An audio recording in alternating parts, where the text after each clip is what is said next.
So this should be my very last video for notes, and then we'll have a test, review for the exam, and then everybody will get perfect scores on the exam, and I'll be happy.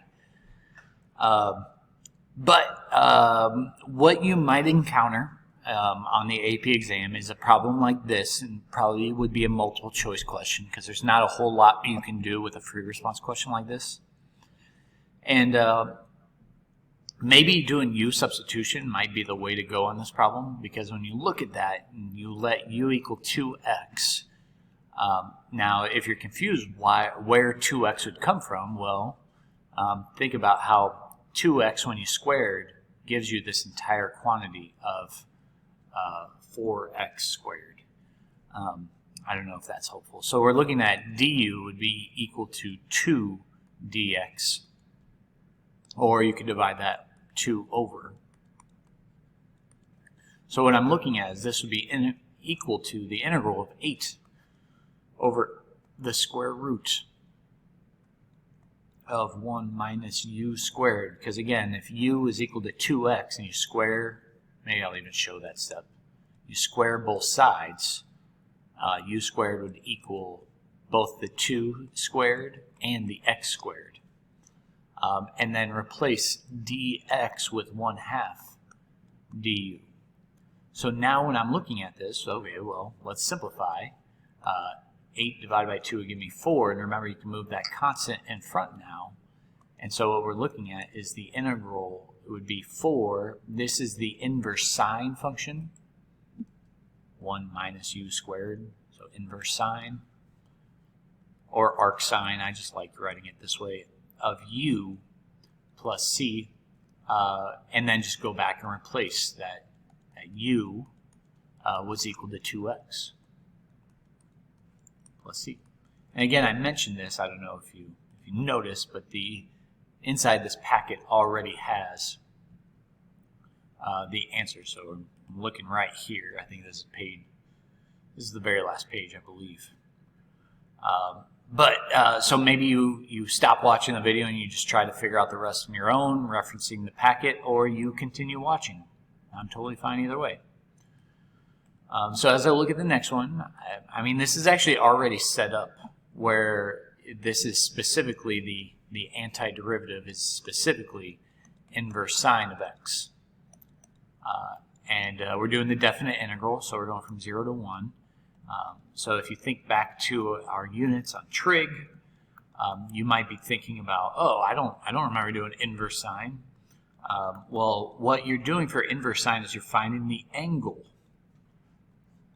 where the y coordinate is 1, and that happens right here at pi over 2 radians. So that's equal to pi over 2. And then where does sine equal 0? Well, it's right here. The y coordinate is 0, at sine is 0, the radian measure. And pi over 2 minus pi over 2 minus 0 is pi over 2.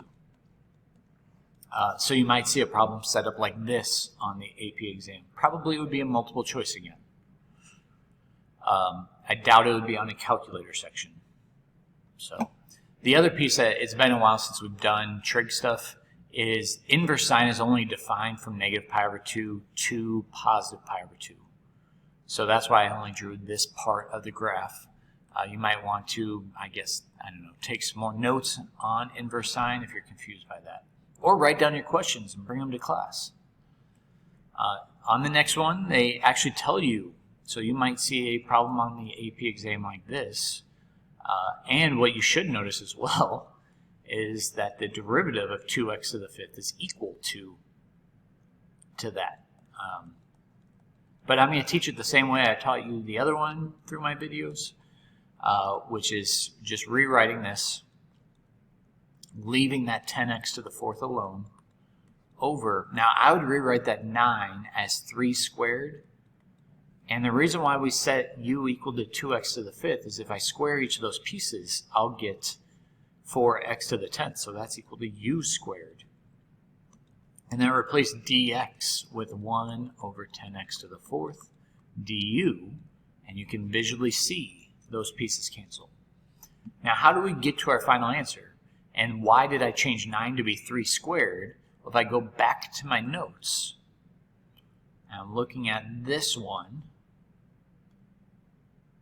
then everywhere that I have an A in the problem, so that's why I changed 9 to be 3 squared, so my answer is going to be 1 over 3 inverse tan, or arctan of, well, u over 3 plus c. So that's going to be equal to 1/3 arctan, I'm going to write like this instead of arctan, of u over 3 plus c. But again, since we started with x's, we have to end with x's.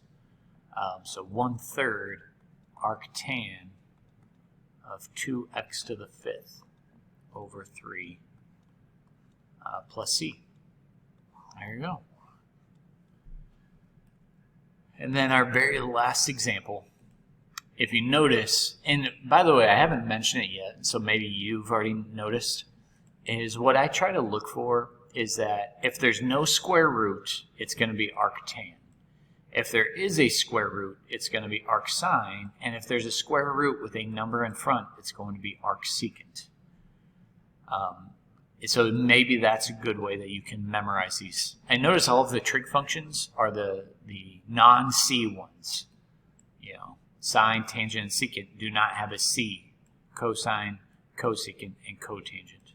That might help you memorize as well.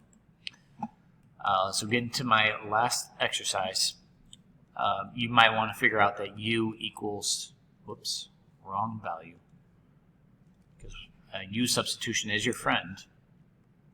Is equal to x cubed, so then du will equal 3x squared.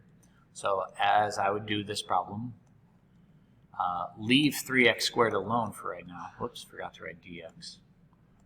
All over, well, x cubed can be replaced with u, square root. X to the 6 is the same thing as u squared, minus 1. And I forgot to rewrite dx as 1 over 3x squared du, but I think it's pretty clear then that those things will cancel. And then the answer to this would be arcsecant, or inverse secant. And in my problem, the a value is just 1, so that's why I didn't have to have 1 over 1.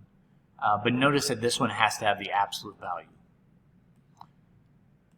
So we're looking at absolute value of u plus c, and then go back and replace u with x cubed.